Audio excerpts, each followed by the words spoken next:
रामकृष्ण हरी. जगद्गुरु तुकोबारायांचा पांडुरंगाची विठ्ठलाची महती सांगणारा अभंग आजचा आपण या भागामध्ये पाहणार आहोत. पावले पावले तुझ्या मा सर्व, तुझा नको भाव हो देव. पावले पावले तुझ्या मा सर्व, तुझा नको भाव हो देव. जेते जेते देखे तुझीच पाऊले, जेते जेते देखे तुझीच पाऊले. त्रिभुवन संचले विठ्ठला गा, त्रिभुवन संचले विठ्ठला गा. भेदा भेद मते ब्रह्माचे संवाद, भेदा भेद मते ब्रह्माचे संवाद. आम्हा नको वाद तांसी देव. भेदा भेद मते ब्रह्माचे संवाद, आम्हा नको वाद त्यांचे देव. जेथे जेथे देखे तुझीच पाऊले, जेथे जेथे देखे तुझीच पाऊले. त्रिभुवन संचले विठ्ठला गा, त्रिभुवन संचले विठ्ठला गा. तुका म्हणे आणू तुझ विणवाही, नभाऊनी पायी वाढ आहे. तुका म्हणे आणू तुझ बिन नाही, नभाऊनी पायी वाढ आहे. जेते जेते देखे तुझीच पाऊले, जेते जेते देखे तुझीच पाऊले. त्रिभुवन संचले विठ्ठला गा, त्रिभुवन संचले विठ्ठला गा. रामकृष्ण. तुकोबाराय पांडुरंगाची विठ्ठलाची भक्ती करत असताना विठ्ठल काय आहे, विठ्ठल कुठं आहे, कसा आहे याची महती सांगताना तुकोबारायांनी हा अभंग सांगितला. पावले पावले तुझे आम्हा सर्व, तुझा नको भाव हो दे. किती स्पष्ट भाषेमध्ये सांगितलं की आता आम्हाला जे काही पाहिजे होतं, ज्याची आम्ही अपेक्षा धरली होती, जे अपेक्षा धरून आम्ही हा संसार करतो, सर्व आता आम्हाला मिळालेलं. पावले पावले तुझे आम्हा सर्व. आता तुझे म्हणजे कोणाचे? विठ्ठलाला, पांडुरंगाला, भगवंताला तुकोबाराय म्हणतात की तू ज्याची निर्मिती केलेली आहे. तुझी म्हणजे काय? तू ज्याची निर्मिती केलेली. आता भगवंताने हे जे निर्माण केलेलं आहे हे सर्व त्याने, ही जी सृष्टीवर जे काही आपण पाहतोय, ज्याची आपण अपेक्षा करतोय, हे सर्व त्याने निर्माण केलेलं आहे. आता हे सर्व सर्व म्हटलं. पावले पावले तुझे आम्हा सर्व, असं काहीच राहिलेलं नाही की जे तुझ्याकडे आहे ते आम्हाला भेटलेलं नाही. आणि मनुष्य देह आज मागत बसलाय, रडत बसलाय. तुकोबाराय स्पष्ट भाषेमध्ये सुरुवातीलाच पावले पावले तुझ्या मस, तुझा नको भाव होऊ दे.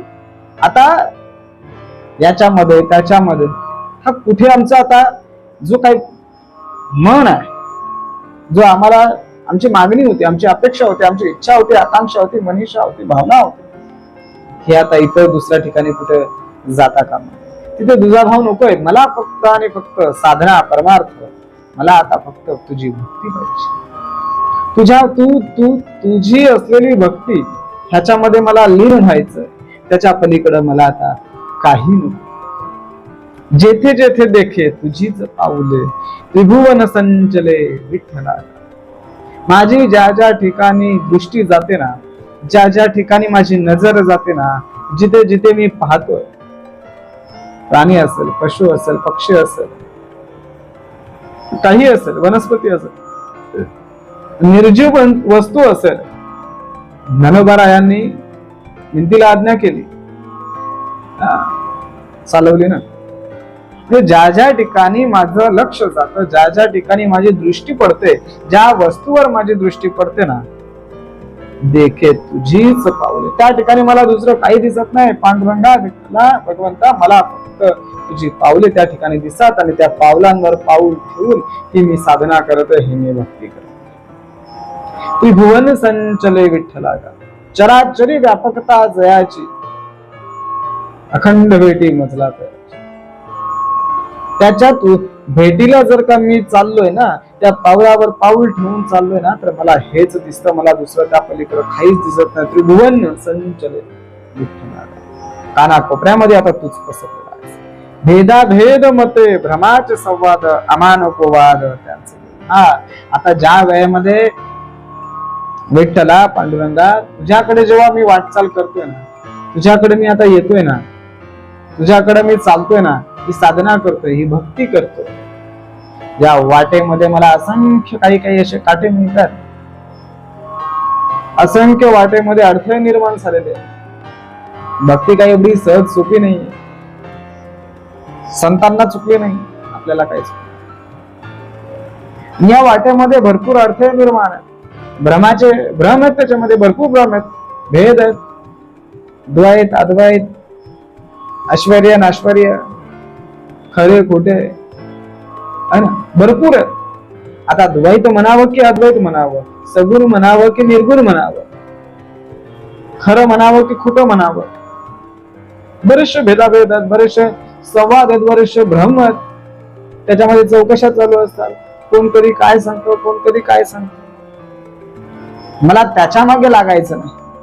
किती संवाद येऊ दे, किती वाद येऊ दे, किती अर्थ येऊ दे, किती अडचणी येऊ दे, मी या भक्ती मार्गाला लागलोय ना, मी या परमार्थाला लागलोय ना, मी या साधनेला लागलोय ना, आता कितीही अर्थ येऊ दे, आम्हाला नको वाद.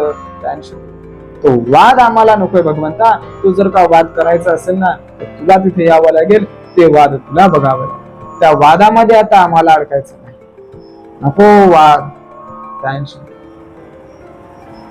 तुका म्हणे अनु तुझ वीण नाही. तुकोबरा आहे, पांडुरंगाला विठ्ठला म्हणताय की तुका म्हणे अनु तुझ वीण नाही, म्हणजे छोट्यातला छोटा अणु, अणु म्हणजे जो दिसेनासा आहे, त्याच्यामध्ये सुद्धा तूच भरलेला आहेस. दूरदृष्टी तुकोबरायांची काय होत, की त्या अणुमध्ये सुद्धा तूच आहे. आणि नभावनी पाही वाढ, म्हणजे एवढ्याशा जन्म दिसणाऱ्या गोष्टीमध्ये सुद्धा तूच सामावलेला आहेस. आणि नभावनी पाही वाढ, आकाशापेक्षा विशाल, कारण आम्हाला फक्त आकाश स्पष्ट दिसतं, तो कुठे पलीकडे पलीकडे या डोंगराला टेकलेला असेल, त्या डोंगराला जाऊन पाहतो, त्याच्याही पलीकडे, त्याच्याही पलीकडे, त्याच्याही पलीकडे अथांग त्याचा शेवट नाही. त्याच्या पलीकडं नभावनी पाही वाढ आहे, त्याच्यापेक्षा वाढ त्याला तुझी आहे, म्हणजे भरून वरून पुरलेला आहे. म्हणून मला आता तुकोबरायांना या अभंगाच्या माध्यमातून आपल्याला हाच संदेश द्यायचा की मी भक्ती रसामध्ये रमलेलो आहे, मी सद्भक्तीला लागलेलो आहे, मी नामस्मरणाला लागलेलो आहे, मी परमार्थाला लागलेलो आहे, मी साधनेला लागलेलो आहे. मला आता हे पांडुरंगा चरणी निवेदन आहे, विठ्ठला चरणी निवेदन आहे, भगवंत चरणी निवेदन आहे की मला या भक्तीमध्ये असं काही रमू दे की मला येणारे अर्थ या तुझ्या पावलावर पाऊल ठेवून मी चाललोय ना, हे संपूर्ण जग, हे विश्व, हे फक्त तुझंच आहे, भरून पुरून उरलेलं आहे.